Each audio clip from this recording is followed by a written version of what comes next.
রাধে রাধে। আজকে পবিত্র রূপণী একাদশী।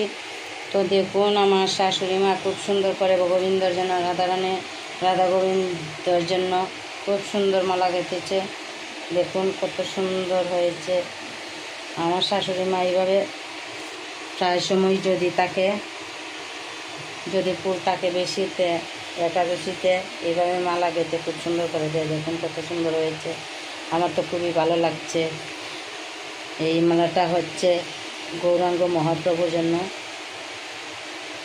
আর এই মালাটা হচ্ছে রাধারানীর জন্য।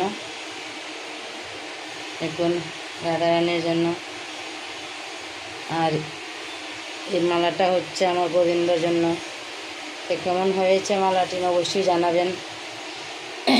খুব সুন্দর হয়েছে, আমার তো খুবই ভালো লাগছে। আশা করছি আপনাদেরও ভালো লাগবে। আর দেখুন আমার বৃন্দে মহারানীর জন্য ও মালা গেঁথেছে খুব সুন্দর করে একাদশী উপলক্ষে। দেখুন কত সুন্দর করে মালা গেঁথেছে। আর আমি গোবিন্দকে অভিষেক করানো হয়ে গেছে, পুষ্পাঞ্জলি তুলসীপত্র দিয়ে দিলাম। আর এখন ফুল দিয়ে ভগবানকে সাজাবো, তাই আপনাদেরকে শেয়ার করছি এই সাজানোটা। ভগবানকে গোবিন্দর মনের আনন্দে সাজাচ্ছি, আমার খুবই ভালো লাগছে। আমি ভাবলাম তো এই আমার আনন্দটা আপনাদের সাথে শেয়ার করি। আমার ভগবানের কাজ করতে আমার খুবই ভালো লাগে। সময়ের অভাবে বেশি সুন্দর করে করতে পারি না, বেশি সুন্দর হয় না। তো যতটুকু পারছি আমি অতটুকু ভগবানের সেবা করছি। আর ভগবানকে বলছি, ভগবান তুমি আমাকে ভুল শুদ্ধ ক্ষমা করে দিও, আমি তোমাকে এইভাবেই সেবা করব। তুমি তো জানোই তোমার ভক্ত তাড়াহুড়া করে কাজ করতে লাগে। এই বলে ভগবানকে আমি প্রতিদিন সেবা দিচ্ছি। আমি নিত্য সেবা আপনাদের সাথে প্রতিদিনই শেয়ার করছি।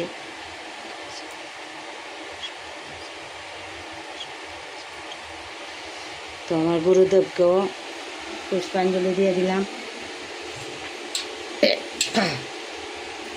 আর দেখুন আমার গুরুদেবকে, শিব বাবাকে, ভোলেনাথকে আমি অপরাজিতা ফুল দিয়ে সাজাচ্ছি। শিব বাবাকে দুত্রা ফুল দিলে খুবই ভালো হয়। তো দুত্রা ফুল আমার বাড়িতে নাই, তাই দিতে পারছি না। আর যদি আমি এমনি শিব চতুর্দশী করি বা শ্রাবণ মাসের সোমবার করি, এমনি সোমবার যদি করি, এমনি সোমবার আমার খুব কম করা হয়, শুধু শ্রাবণ মাসে করে শিব চতুর্দশী করি। সেই সময় আমি বাজার থেকে কিনে এনে আমি শিবকে দিয়ে দিই, শিবের চরণে আমি দিয়ে দিই। তো আজকে ভিডিওটা বেশি করতে পারছি না, এই পর্যন্তই আমার ভিডিও। তো আপনাদের যদি ভালো লাগে আমার গোবিন্দকে লাইক কমেন্ট করে পাশে থাকবেন, এই শুভকামনা রইল। আপনারাও ভালো থাকবেন, সুস্থ থাকবেন। তো কিছুটা ফুল আছে, এই ফুল দিয়ে ভগবানকে আমি আরতি করে নিব, পুষ্প আরতি। তো ভগবানের জন্য কিছু রান্না করা হচ্ছে। হ্যাঁ, সাগু দিয়ে পোলাও করছি, পোলাও দিয়ে ভগবানকে সেবা দিয়ে দেব। আর আজকের জন্য এই পর্যন্তই আমার ভিডিও, লং ভিডিও। কেমন হয়েছে অবশ্যই জানাবেন। আর ভালো থাকবেন, সুস্থ থাকবেন। রাধে রাধে বন্ধুরা।